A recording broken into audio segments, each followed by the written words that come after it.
Holy skyrocket! This is Flight Check, Season 3, Episode 5. We're back once again. I'm trying to live up to my emote right here. Talking all aspects of FlyQuest. And there is simply so much to discuss from these past 2 weeks. Or from this past week, I'm sorry. Reading an old script instead of the current script. Reading just 1 week for us to discuss about. My name, as always, is Sandy Toes, and to my left, only this week, is my fellow host, Nox. We're currently on that Valentine's Day date. Nox and I, both with fiancés, however, Curly beating us to the punch. I don't know how that happened. He really did pick the bro. I thought it was supposed to be bros over girls. You know, like what happened here? Oh, good save on the phrase. Yeah. We'll separate the language, but he really did roll over us. I could see you start to say it, and then your brain go, no. So abort. Take it back. Abort. Houston, we have a problem, or Austin or Dallas, right? Yeah. Yeah, Houston, Dallas. My name's actually Austin. All three work. Yeah, Houston, Dallas, Austin, we have a problem. All right. FlyQuest, another 2-0 week. Maybe some tougher games this week. There's a lot for us to cover. However, we are going to head straight over to our check-in. As we are heading over there, quick reminder, if you cannot catch all the show, VOD will be up on YouTube and also here on Twitch, so you can get it there. And then also, it'll be on your favorite listening platforms as well, just that audio-only version.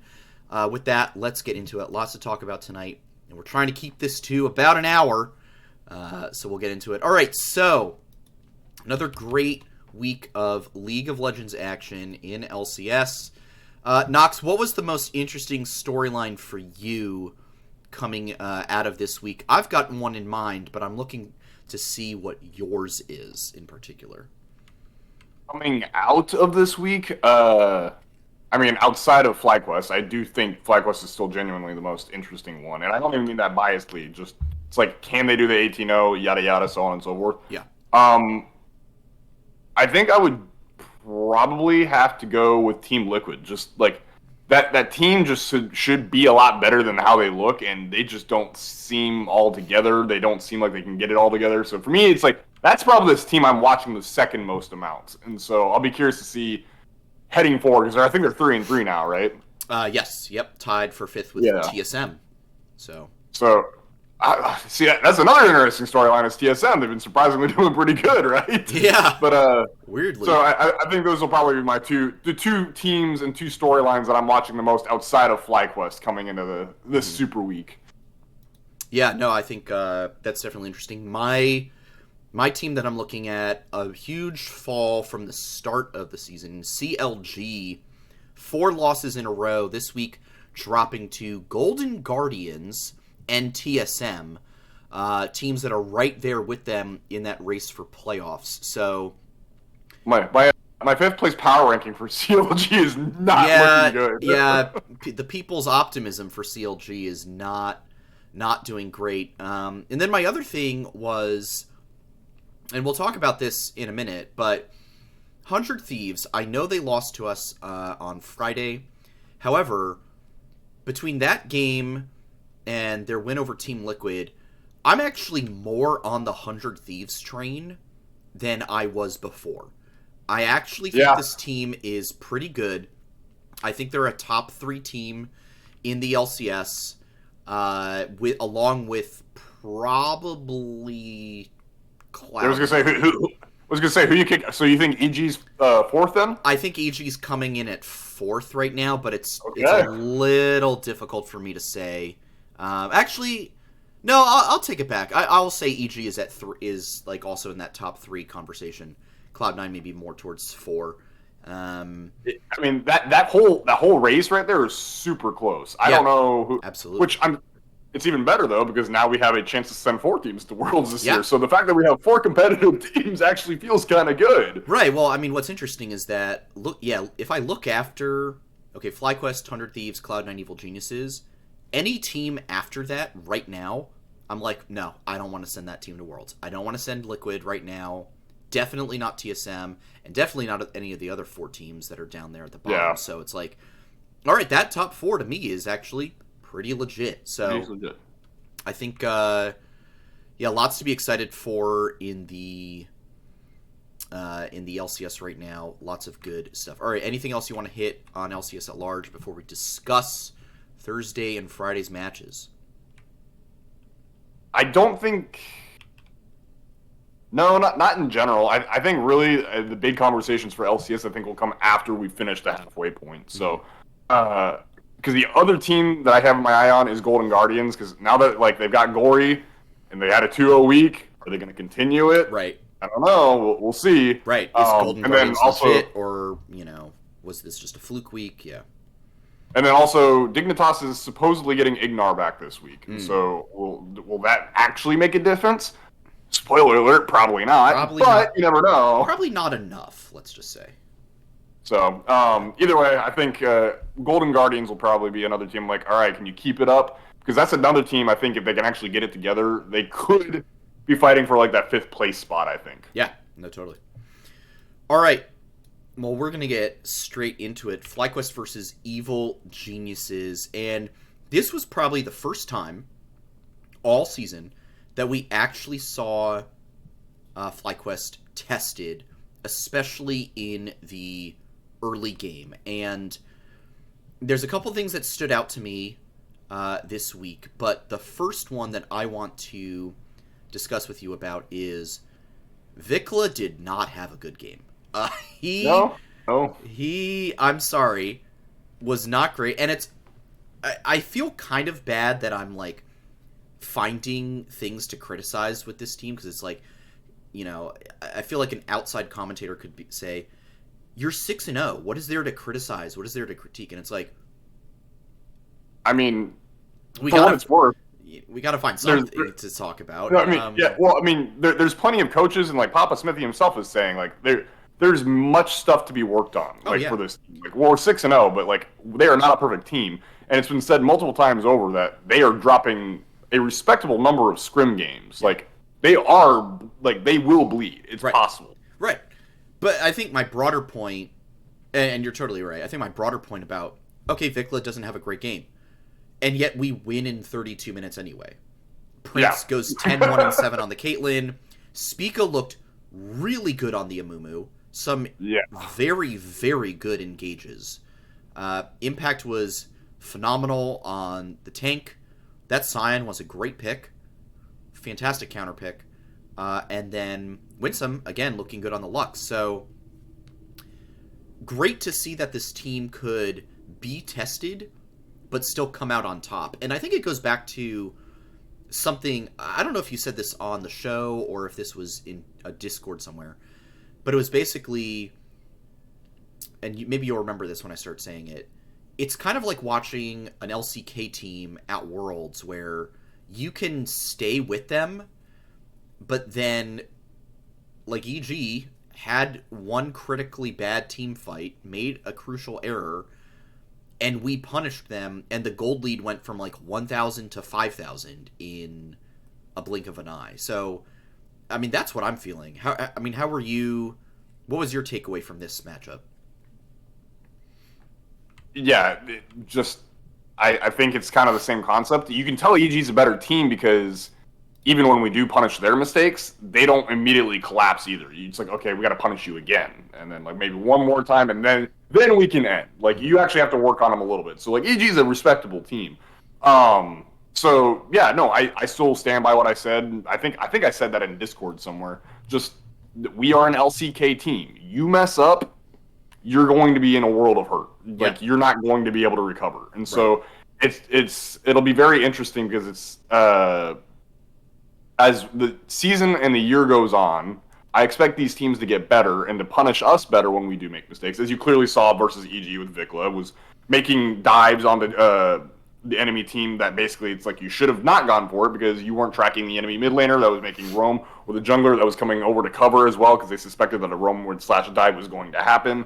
Stuff like that. And so it'll be curious. I'll be curious to see if the guys can continue to adapt and be able to like basically bend, like just never break. If they continue to just be able to bend and then like push back, oh, this team is going to be so good come actual international events. So, I just overall this matchup we got pushed, but this is what I wanted to see though. Like even if we don't lose, like I know like everyone's aiming for the 18-0, and I think it's healthy to lose a game here and there so you can learn where it's like, okay, this is where we messed up at, and here's where we can improve. If these are our wins where we get pushed and it's just we bend a little bit and then we push back, I'm actually very okay with it. I just don't ever want to see an 18-0 like stomp after stomp after stomp, because then we're gonna get to Worlds and it's like we're gonna get punished and it's like, what do we do? You know? So. Yeah. No, I totally agree. And I am, in that sense, I am then happy that we got pushed in the ways that we did. And it's like, okay, here's, besides the obvious whatever goes on in scrims, okay, here's some game film for us to review of like engages, like that dive right on JoJo that just was a total disaster. I think gave up 2 kills, maybe 3, just early on in the game, and stuff like that where you can go back, review it, and say, okay, here's something legitimate to work on. And I thought that it's promising because it just helps us get better in the end. Go ahead. I was gonna say the one thing about those dives is they could have worked. They're very similar to like that Dignitas Herald that happened in like week 1, where it was just like, no, we can go for it, we can outplay it, and it was possible they could have outplayed it, they just didn't. I think what was a similar theme that kept reoccurring in that EG game was they kept going for the dives, and it was just not tracking where the possibilities of the enemy EG players were. And so you had Inspired that was like just outside of Fog of War, and that bot lane dive that happened, as well as JoJo who made that roam down at the same time.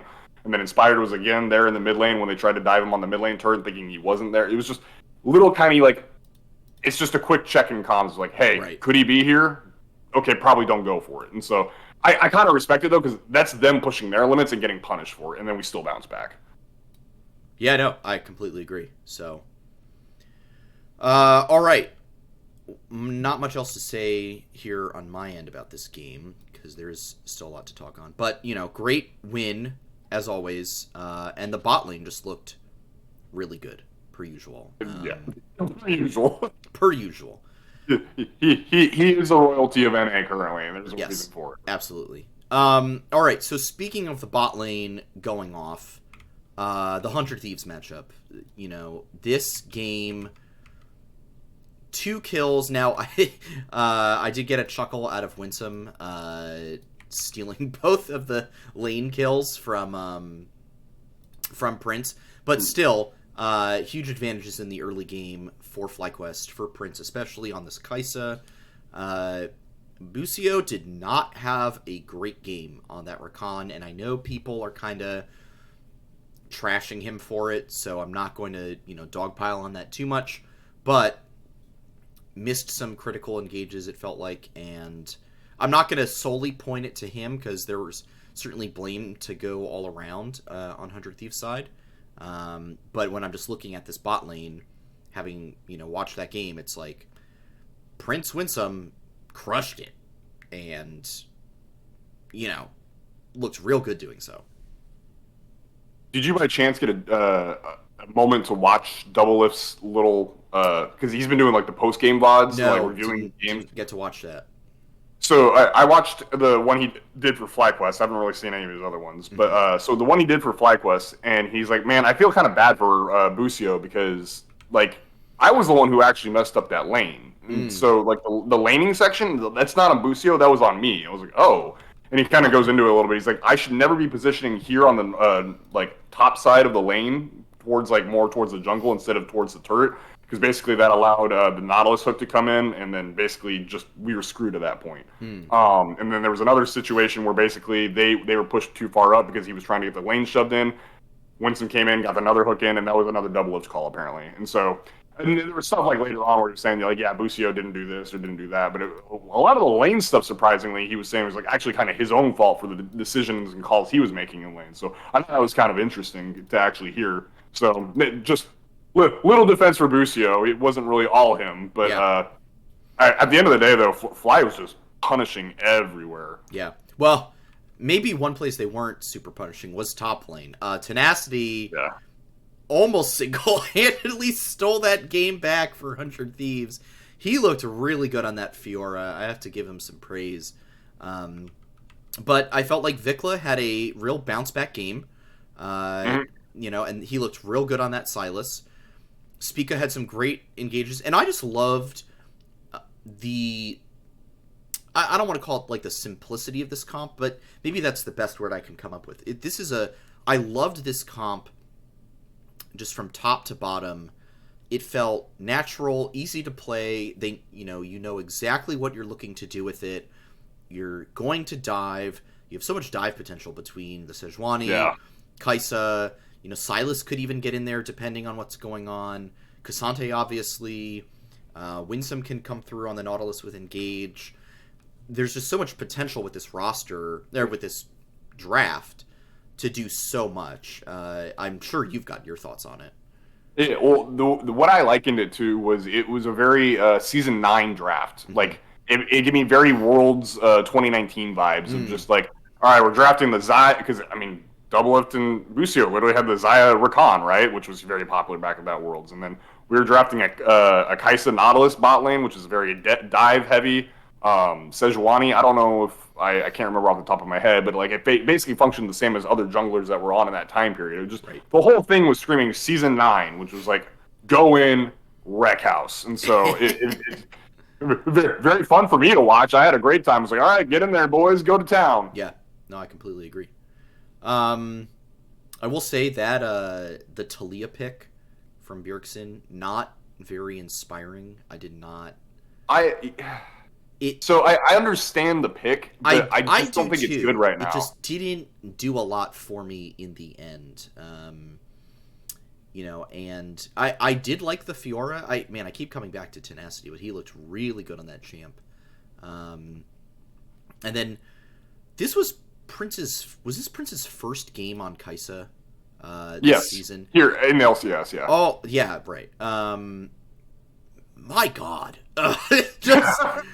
Oh, so good. Like, let's give this man the Kai'Sa more often. Just the thing is, though, it's like, okay, what else are you gonna give him? Like, now I gotta look up what else he's played. Well, it's very interesting because that game, I forget if it was 5 or 6, but there were 5 or 6 80 carry banned. Yeah. And so I think there was like 3 on 100 Thieves side, and then there was 2 on FlyQuest side, basically because, I mean, everything's just, we'll stick an 80 carry in the support position, then 480 carry in bot lane, whatever.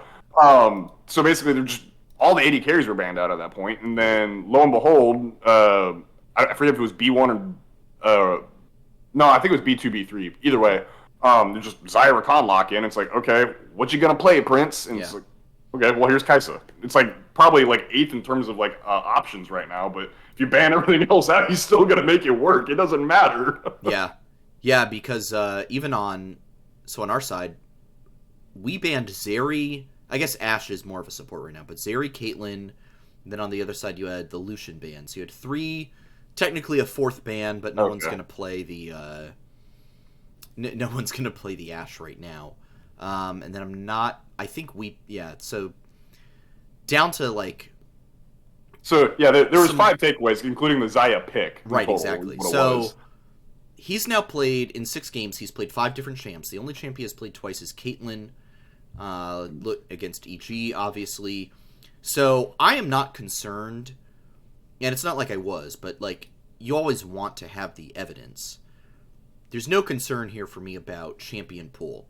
He's got options, and that is good. That is a very good thing to have. And speaking of Prince, want to talk a little bit more about him. Is he already, in your mind, in the conversation for MVP, or as I'm calling it, most valuable Prince in the LCS? Yes, he is, in my mind, the most valuable Prince for sure currently. Yeah. And he is very much in consideration for MVP as well right now. Do you have his KDA overall really quick? I think he's only died like twice, maybe 3 times. So it's 17.8 this season so far. Yeah. Which I know good. for a fact that's just bonkers. Yeah, That's bonkers good. That's pretty good. You know, you could say. No, but it's funny, not even to reference my own like content, but literally I explained this in the Flight Check Radar, just because going through all of his LCK VODs, the man just understands all the angles and positioning and the actual team fight movement of where the fight is moving on the map. And he knows where he needs to be at all times. And it's just like, I don't feel like I've ever seen him like in too dangerous of a position unless he's trying to get a pentakill and kind of going too far in, you know? So, I mean, like, and that's it. Like, that's the only time I've ever seen him egregiously die, unless it was like the other team like burning an absurd amount of resources to get him, right? Right. So, yes, right now I don't think there's a single other player in the LCS currently that is higher than Prince in terms of MVP candidacy currently. I mean, the only people that need to be in the conversation, obviously, but he's sitting at number 1 currently. I completely agree. I mean, if you look at... So, in terms of top KDA, he's at around 18. Next is Berserker at 12.4. And, that's not bad either. That's not bad either, but it's like such a clear difference. Then he's got... he has the most CS per minute, 10.1, over Double, Yawn, Berserker, and Luger, who are all in that 9.5 to 10 range. So, yeah, in my mind, it's just like, all right. You know, I can't give it to him.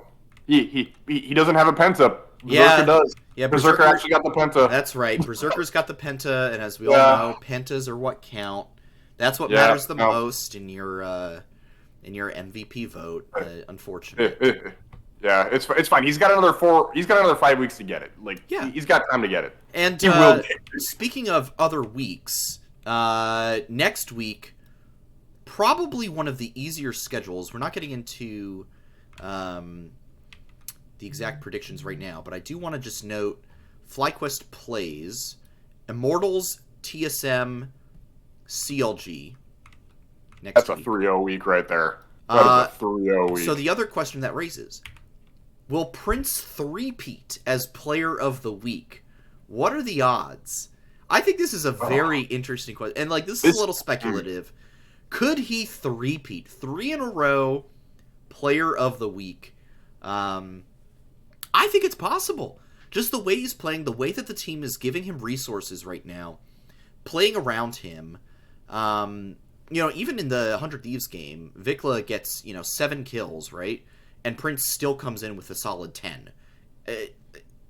The game right now is designed around him, and that seems very clear to me. And until another team can shut him down in the early game, that's just how it's going to be all season long here in the LCS. So I think, this is absolutely possible, the Threepeat for him. What do you think? Yeah, I agree with you. I think the setup, you could not have a better prime setup. Maybe if you had, because it's TSM, Immortal, CLG, you said? Yes.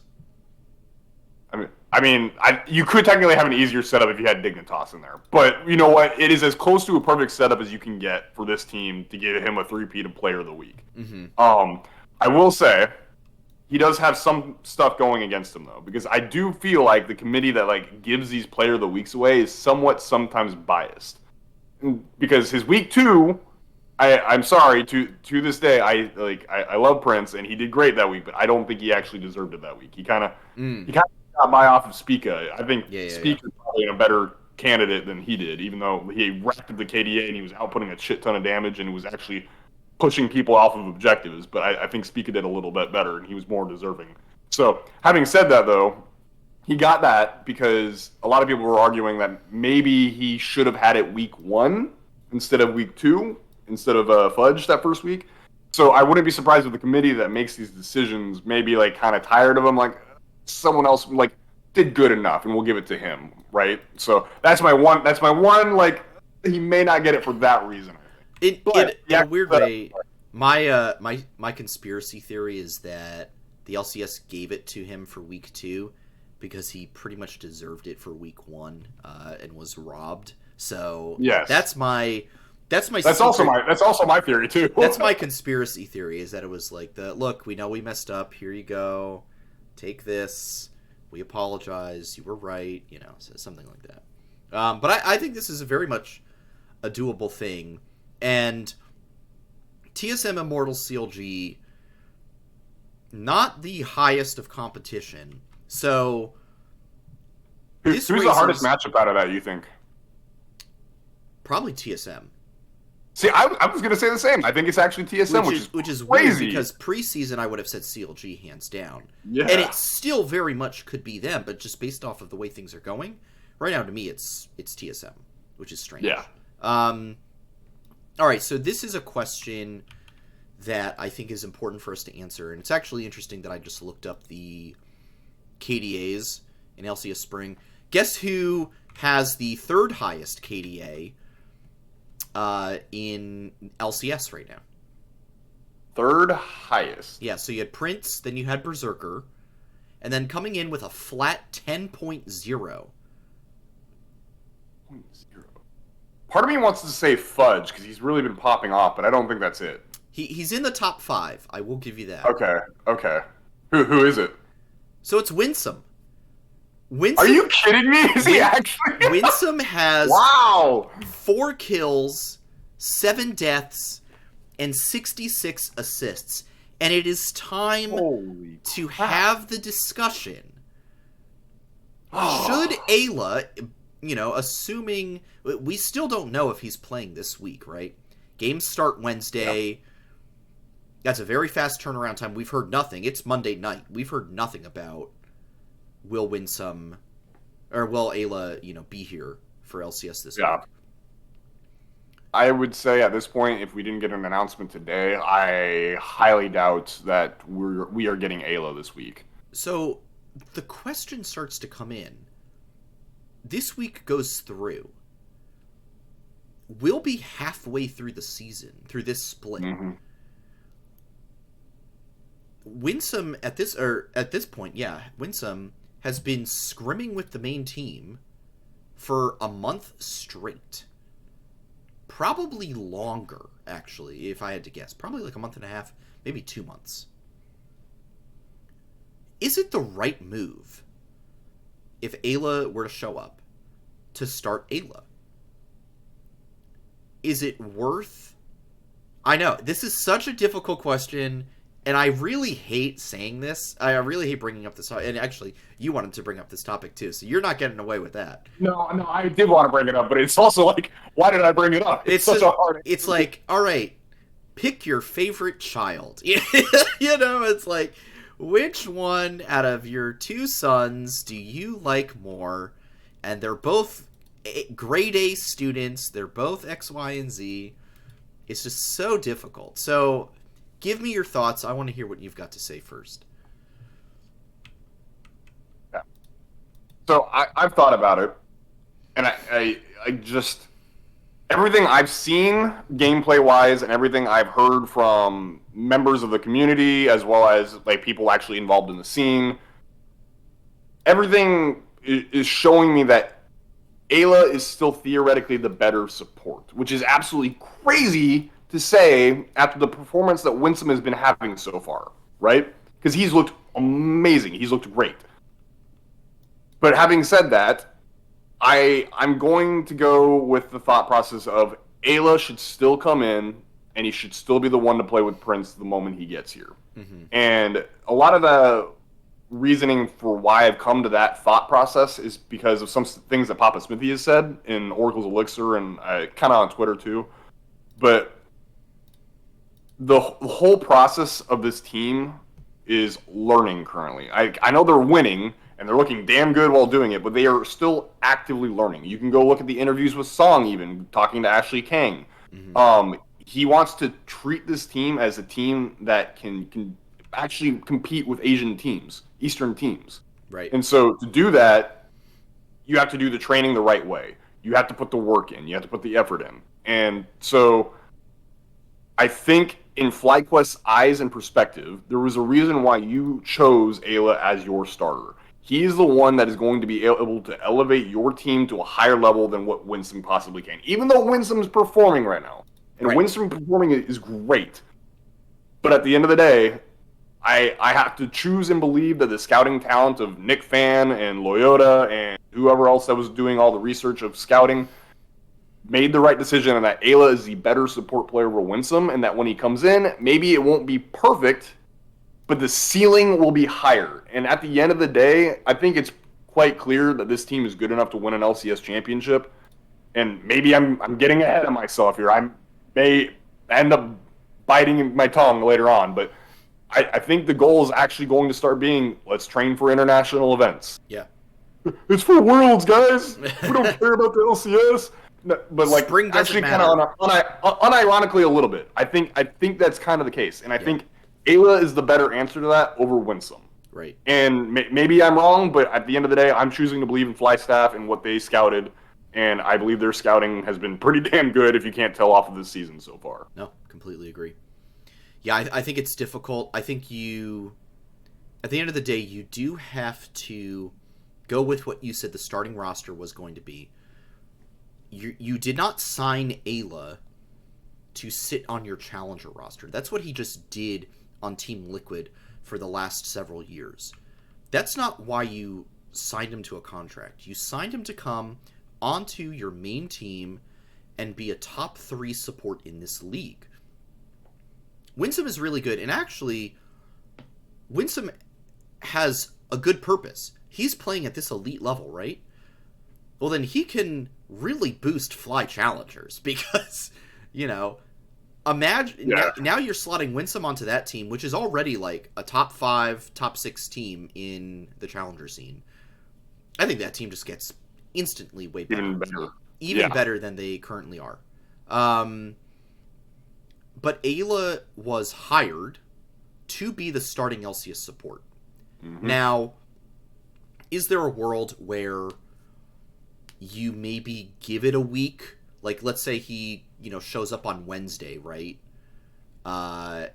You give him a week.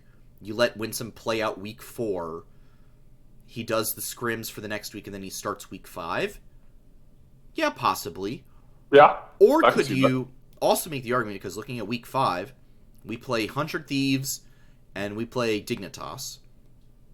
Is there a world where you just do throw him into your week 4 because the competition is not as high quality as maybe it was in week 3? I think either way, Eyla has to be the starter by the time playoffs hit for sure, because that is just what he was hired to do. That is the entire reason for his being on this contract. And hopefully we get some more news this week. Hopefully something breaks in his visa case and we get that full roster. But, as it is right now, I'm not concerned because clearly concerned here either way. Clearly this team is doing just fine right now and should continue to in the foreseeable future. So that's my thoughts. I don't know if you've got any counterpoint to that or any rebuttals. It sounds like you and I are pretty much all on the same page, which one of us should have played devil's advocate, I guess. Maybe had a more interesting conversation, but it is what it is. Well, that's why we need that's why we need Curly here, right? Yeah, I know. Out here hanging with his girl, not his bro. Come on. Terrible. Ridiculous. All right, yeah. Cool. Well, then in that case, before we move on to week 4, Fantasy LCS, it marches on. Nox, another I wasn't here last week to brag. I get to brag a little bit. And another crushing dub for you, putting up 333 points off of the backs of Stixay, Winsome, Bjergsen, and Tenacity. So great stuff from you this week. You're 6-0. TMB also tied with you. TMB in second place, only behind by 8 points in the points for category. His team is very good. Yes. So there's that. TMB's team's still looking really good. On the other hand, I am the only winless team now, sitting at 0-6. I've put up the second least points in the league. No. And I was saying this on our Discord earlier, and if you're not on our Discord, that's a great time. for you to go join it. I think it's mainly because I've got Dokla and I've got Palafox. Dokla's actually one of the least scoring top laners so far this season. Palafox has been kind of in the middle as well.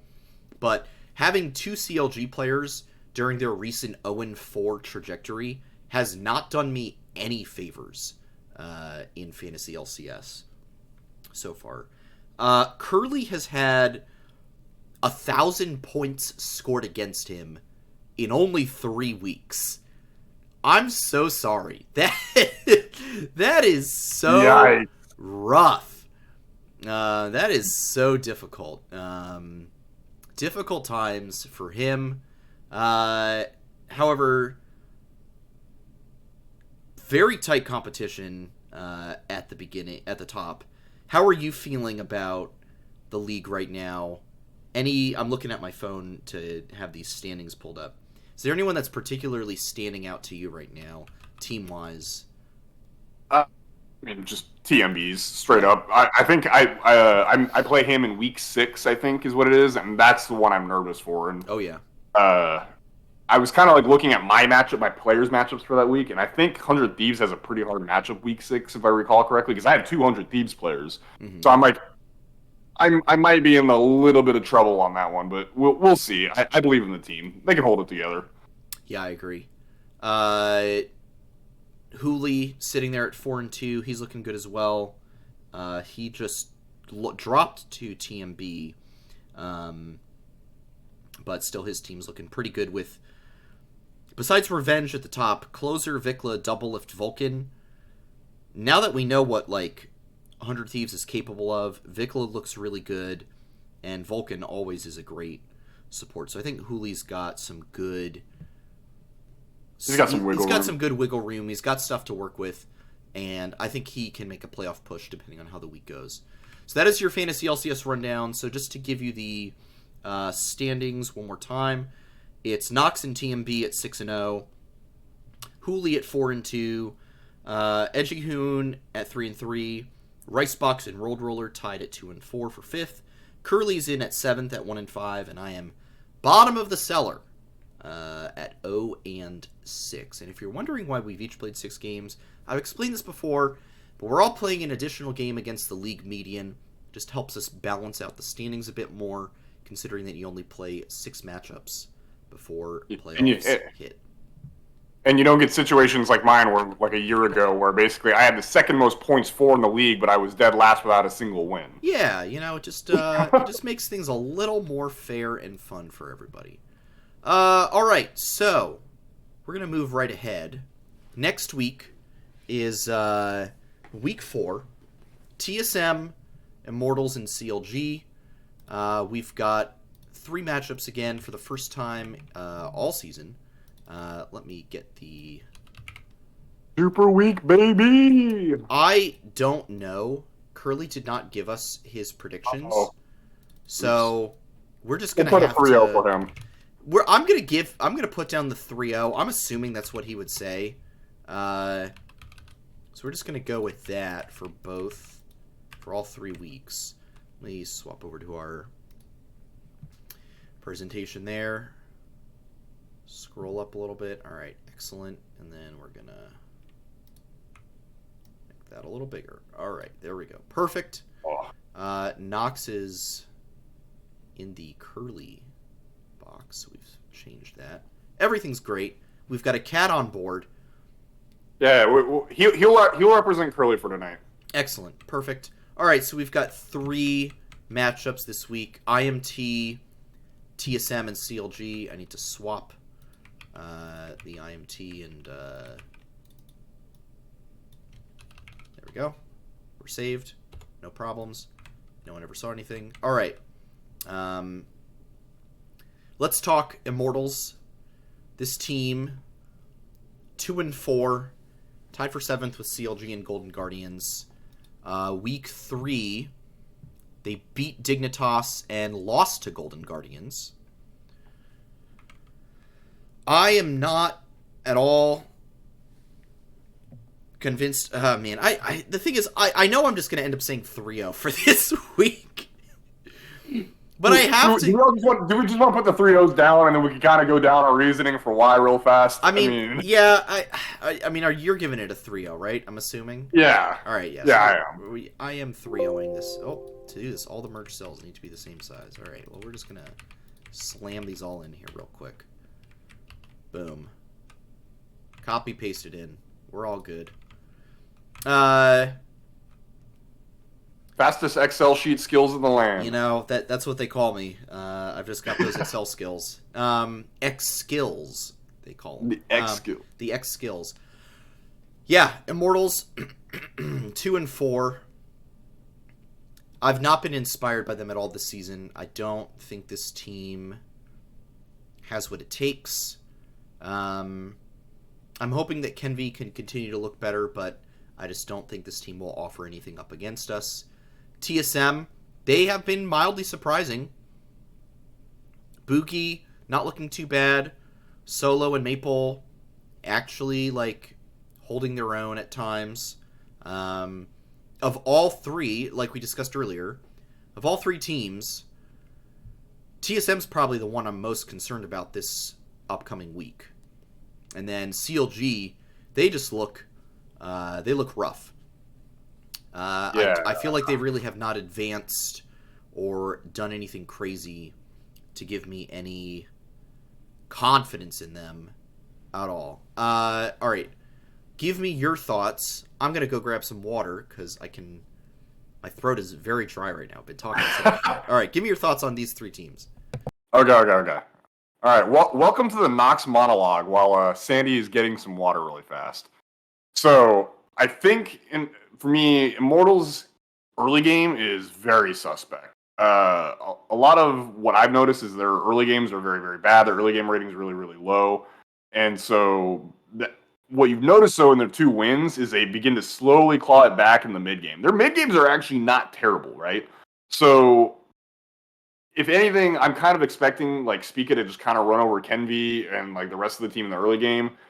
And hopefully what ends up happening is that they're just too far down before their mid game kind of understanding kicks in and they have a chance to fight back.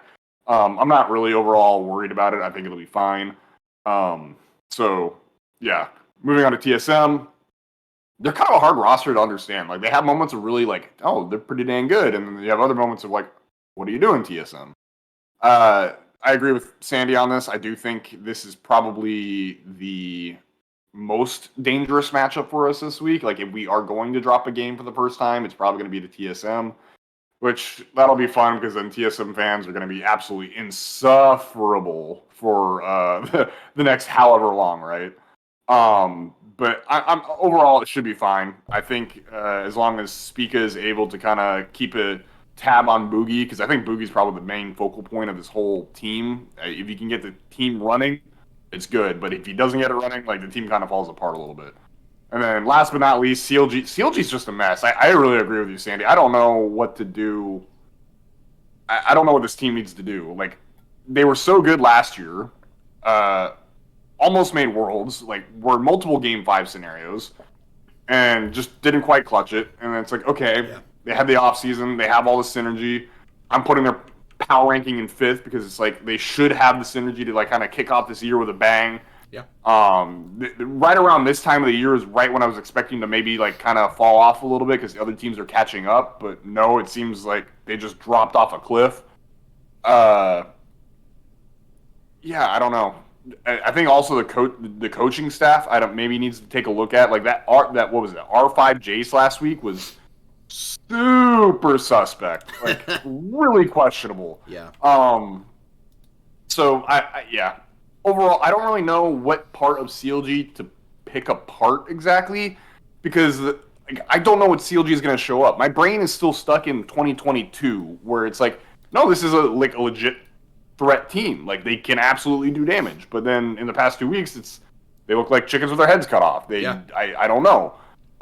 So I'm just going to say as long as we play our standard game, it should be fine. I don't expect CLG to magically level up out of nowhere. But at the same time, like, who knows? I feel like CLG is probably like TSM is the biggest threat, but this week like CLG is the wild card for me. Yeah, no, I completely agree. I think That is my one concern, is that CLG could surprise, most definitely. Yeah. They could fix what's going on, put it together, and historically CLG has given us problems in the last couple years. So, while you're talking, let me go look up our overall record with them. Yeah, sure. So CLG could give us problems, but I'm not ultimately too concerned. And yeah, just TSM, I think they have that like sneaky spoiler feel, almost like how we did last year, where it was like we could take games off of the big teams, and then at the same time we would just randomly drop to other teams.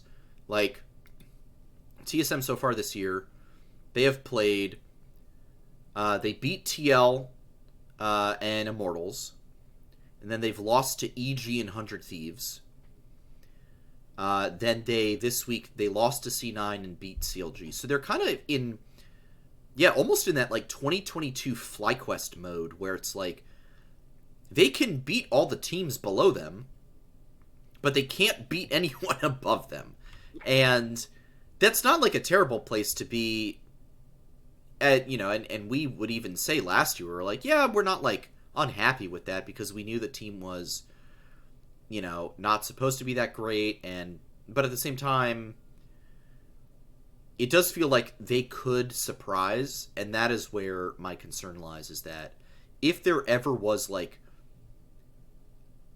let alone a trap game, this is like a trap week. This is just a trap week. Like, true. That's very true. We could like fall off a cliff and wind up 6-3. And if you told me that, I'd be like, yeah. It was gonna happen eventually, But like, you tell me we're 6-3 at halfway through, and I'm like, oh, let's go, baby. 6-3. I'm in. Yeah, thumbs up all the way. Just don't look at how we got to that 6-3. Yeah. Just don't look at that last week. Just don't look at that last week. So I looked it up. I found it. Yeah. So actually, I'll do it for all the games. So we play Immortals on Wednesday, right? Yeah. So Immortals, we have all time since 2017. FlyQuest has a 12-12 game record against them. We are dead even 50-50. Time to make that. So if we win this, it'll be a winning record. We have no best of series played against them, and they're the only team in the league that we have no best of series against, which I thought that's kind of interesting. Mm-hmm. TSM on Thursday.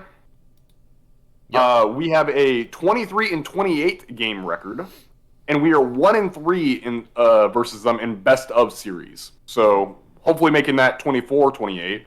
And then a little additional stat: we are 9-6 versus TSM the past 2 years, and if you don't include the best of fives, we're 7-2. So we've really had TSM's number for the past couple of years, which is kind of a fun fact. Dang. And then the last one versus CLG, which is the original reason I looked this up, is we are 17-22 game record all time, and we've only ever played them once in a best of series, and we lost that one. So all of these hopefully should be going up this weekend, and we'll continue to make it more and more even, because currently, if we win the Immortals series, we'll have 3 teams that we have positive win records against, and then everyone else is negative, unfortunately. But we're slowly clawing it back, and that's what matters. Yeah, absolutely.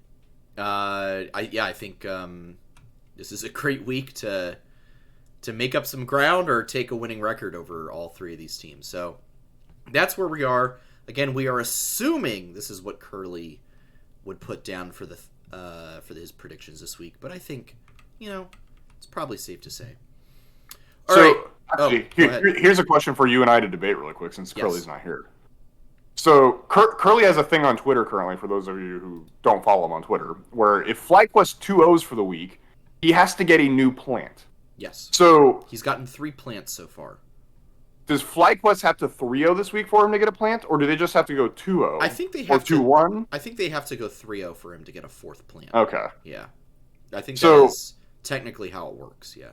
I think he needs to get a bigger plant this time around if they're 3-0. I do agree. Oh, Curly in the chat. Yes, they will have to have a 3-0, he says. Man, aren't you on a date? What are you doing right now? Yeah, my man's turning into the podcast.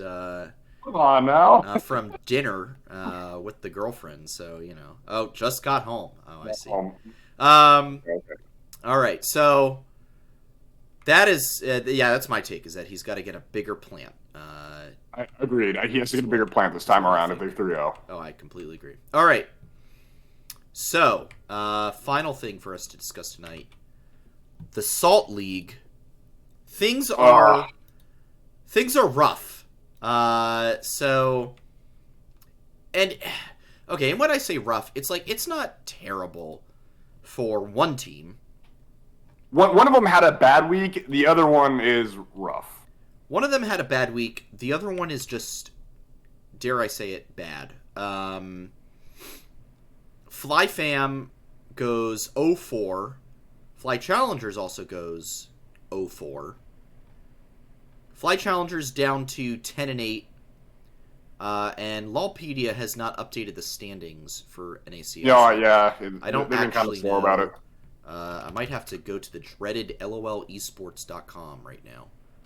I know FLYFAM is 1-17. All right, here we go. FlyQuest Challengers now in 7th place, according to LOLesports.com. FLYFAM, 1-17 now in sole possession of last. The only positive note, and wait, did Faith win a game? No, they just haven't played. I don't think. They're playing. They're playing right now. Okay, I was gonna say. I was like, did they win a game? Holy crap! According to LOL Esports, they are 1-15, and that is why they are. Yes, that is why they're in 15th place. Loyola had a good tweet about an hour ago. Said, I saw that. Yeah. Been a rough split for the FlyFam squad. Seen growth in early game, but hitting a wall in mid-late still, which is basically what we have observed. And then he calls the one thing that has been great, which we all agree on. A big positive so far is Lunacia, currently the number 1 solo killer in top lane, averaging 1 per game. Highest of all tops as far as I know, doesn't matter who. He finds a way. Yeah, Lunacia, really the standout player for us on FlyFam. I know you have been disappointed in a couple of the other players, Blaze in particular. Haven't had you able to discuss NACL in a couple weeks, so give me some of your thoughts. How are you feeling about the state of NACL for FlyQuest right now? So, I guess I'll just stick to FlyFam. We can cover challengers here in a second. Lunacia, like we were just saying, big ups. I've been very, very happy with that pickup. Very surprising, too. No competition really all before getting picked up by FlyFam on this, and so it just kind of came out of nowhere. I was like, okay, new talent, cool, let's see how he does. I didn't really have high expectations, and he's actually fairly exceeded those high expectations because he is the second highest solo kill leader in the NACL currently. Did you know that? I did not know that. That's crazy. He is the second most behind Jimenez. Jimenez has 23, and Lunacia has 17. 17 solo kills, which is just bonkers, right? Wow, that's nuts. So very big ups for Lunacia. Really hope to see him continue to develop, and I guess we'll just kind of see where the year leads. I guess, did you guys really... I don't remember you guys talking about Goo at all, really, because you guys... No, didn't... I mean, you addressed it, I think. We addressed him leaving, but yeah, not much else. Okay. I mean, obviously, there's not much to really be derived from that Twitter post that FlyQuest posted over his departure. I don't know what ended up happening behind the scenes or anything. I have no inklings at all. So hopefully whatever it wasn't anything bad. Maybe just things weren't working out. I don't know. So Maniac has stepped in. I honestly did not get to watch any of his gameplay until literally about an hour and a half ago when they were playing 100 Thieves Challengers. Yeah. I mean, he is a young player. I think he's only 19, if I recall correctly. Still very much learning. Yep. I'm not gonna judge him too much, especially because he's stepping into a position where he was not really planning on having, right? And so I'm not really gonna judge too much. Blaze. Oh, Blaze. I just have to eat my words on this one. I was very hyped and excited for Blaze. Y'all can check the receipts. I quoted his name multiple times when I was talking about the new upcoming amateur roster.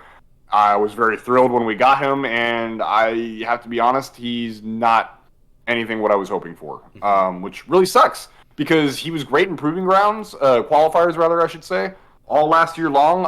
I thought he had a lot of potential.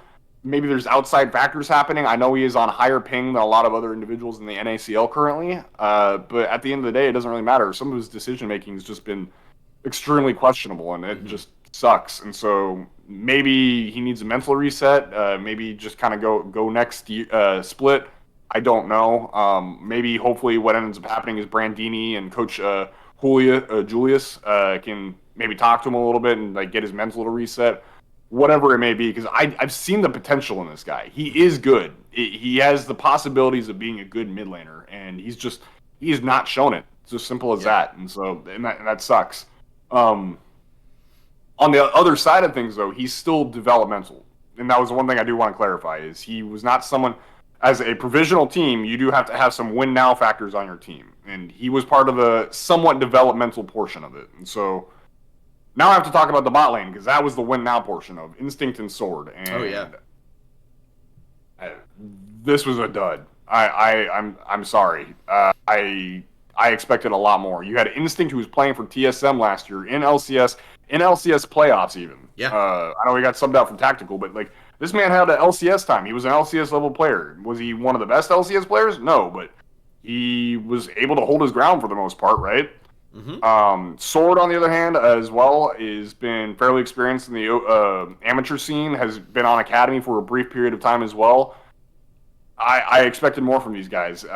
This is very similar build to what the build was what I was expecting our actual main FlyQuest roster to kind of be mirrored after, right? You had new top laner who you expect to just kind of hold your ground, and then you had this supposedly deadly bot lane that would be able to kind of run over people because Instinct and Sword have been around for a while, and they just really haven't done it at all. And so, I don't know, man. I think at the end of the day, it's just I'm just monologuing at this point. I'm ranting. It's just frustrating. Right. So I'll try and wrap it up. But just this team has not come together in the way that I was hoping for.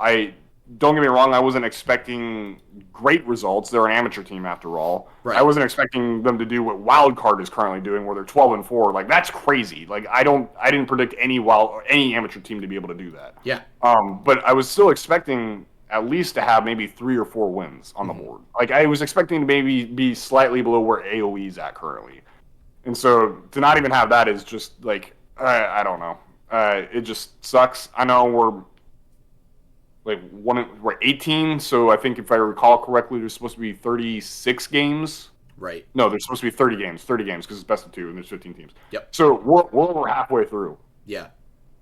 I'm hoping that in the last third or so, the guys can get it together a little bit and maybe gel a little more, and Blaze can pick up his decision making, and hopefully the bot lane can push a little harder and press a little harder against these other teams. And then hopefully Maniac gets a chance to learn. Having a brand new jungler who wasn't planning on being there is rough, I'm sure. Right. So hopefully he continues to gel and work with the guys, and maybe we can pick up some more wins along the way. And at the end of the day, I think my main takeaway is I'm going to be keeping a very close eye on Lunacia because he's been very impressive, and I think he has a lot of potential. And hopefully, whatever happens, he sticks with us, or at least if things go sideways, I want to see him in the NACL for Summer Split. Because the man deserves to be here. He's very, very good. Yeah, no, he's absolutely been crushing it. And we already have a great top laner in Philip, but if another team picks him up, I totally understand why that is. I think, the amateur scene is always difficult with rosters because you look at them and sometimes you say, yeah, this one will do great, and then they absolutely fall flat. And I think that was the case in this one. And amateur teams, you have a lot more flexibility with kind of blowing things up. And I feel like, just the way that the team is playing right now, I do not see them making it through relegations. Yeah. Did you watch any of the OQs at all? No, I didn't have time. So I watched... I keep close track of Supernova. Supernova looks really good. I've been watching Natives. Natives looks really good. Maryville looks insane too. There's 3 teams right there. I wouldn't be surprised if 3 of those 4 or three three of those teams are taking up 4 of those slots for the tournament. And I would not be surprised if you say if you're kissing goodbye to TL First, CLG Faith, and FlyFam. Yeah. All the actual teams. Yeah. Saying goodbye would be crazy. But Which would be crazy. I know they're the worst. They're the worst ones. They certainly are, and like frankly, I think that's embarrassing for the LCS orgs. Like, you have more resources, you have more ability to put something together, and that's the product that you're putting out there. I think is just frankly sad. So I do want to put out one point that I don't think is highly known, but Riot at the last moment basically switched where the designated servers were going to be played on from Chicago to LA. And so I know Papa Smithy has said somewhere in Oracle's Elixir that the original plan for all the Fly guys were just to stay where they were on the East Coast and Central time zones, because everything was going to be in Chicago and the ping would have been decent from there. And then Riot at the last minute decided, hey, it's going to be in LA. And so now we have all these guys playing on like anywhere from 60 to 100 ping. And I mean, not that that's really any excuse for some of the decision making that's happening, but it sounds like, I mean, that could be part of some of the reasoning and frustrations, it's right? It's certainly not helping. We'll put it that way. Yeah, that's probably a better way of putting it. Yep. All right. Well, that, I believe, is all we've got for tonight, unless I'm forgetting anything. Otherwise, close us out. No, cool. I don't think there's anything else. There's no Smash stuff yet, right? I haven't seen anything, so... Okay, I haven't either, so... All right. Well, in that case, before we close, I do want to thank our friend who subscribed tonight, Dean Stay Night with the Prime, about an hour ago. Thank you so much for the support, Dean. We're appreciative of your being here and all that you have brought to the Flight Check Discord and our Twitch chat. It's been very appreciated. Boy, whenever we get to like the hour mark of the show, I stop being able to talk. All right, thank you everyone for tuning into Season 3, Episode 5 of Flight Check. It's a super week. Week 4 starts in just 2 days, Wednesday. We've got Immortals first on Wednesday. That is the 6 o'clock game. FlyQuest actually plays a late game Thursday night, 8 o'clock. And then... Holy crap, do we actually? They do. And then okay. First game of the day on Friday against CLG. So that is your schedule. 6, 8, 5, Immortals, TSM, CLG. For all of our reactions and thoughts to that, you can catch the show at Flight Check Crew on Twitter, myself at SantusDB, Nox at NoxWar with 2 R's, and Curly at Curly_QQ_. Make sure to hop into the Flight Check Discord as well, where all kinds of esports discussion and otherwise takes place. If you missed any part of this episode, the VOD will be up on YouTube tonight or tomorrow morning, as well as here on Twitch. And also you can catch the audio-only version of the episode on Spotify, Google Podcasts, Apple Podcasts, all your favorite places to listen to podcasts. If you're watching or listening to those and would like to catch the show live, we do broadcast the episode usually every Monday night, usually at 8 p.m. Eastern Time, right here at twitch.tv/FlightCheckCrew. Nox, shout-outs, plugs, what's your final word before we wrap up? Shout out to the fiance who just walked in the door. So probably going to go getting dinner prep for her here in a second. Shout out to all your significant others in Valentine's Day. And if not, you know what? Treat yourself. You deserve it. Doesn't matter. Treat yourself to a nice ARAM, and yeah, get a nice. Or maybe don't do that to yourself. Or maybe don't do that. Treat yourself to a night off from League of Legends. Maybe that's the better move.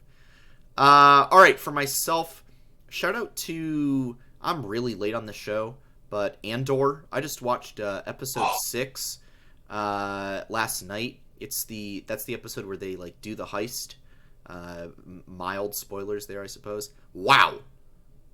That show just keeps getting better. I love that show. I just finished it probably about a month ago. I loved it. It was great. I have to finish it before Mandalorian starts in 2 weeks. So there's so much stuff to watch. I am on the clock. All right, that's it. We'll be back next week to discuss first half of LCS spring being over. Lots to discuss. Mid-season, reviewing our power rankings, predicting some MVPs, things like that. So for now, I'll just say, please stay safe out there. Don't forget to hit the head on the nail, and we'll see you all very, very soon. Adios, everybody. Have a good one, guys, and honor Curly. Peace, y'all. Peace, y'all.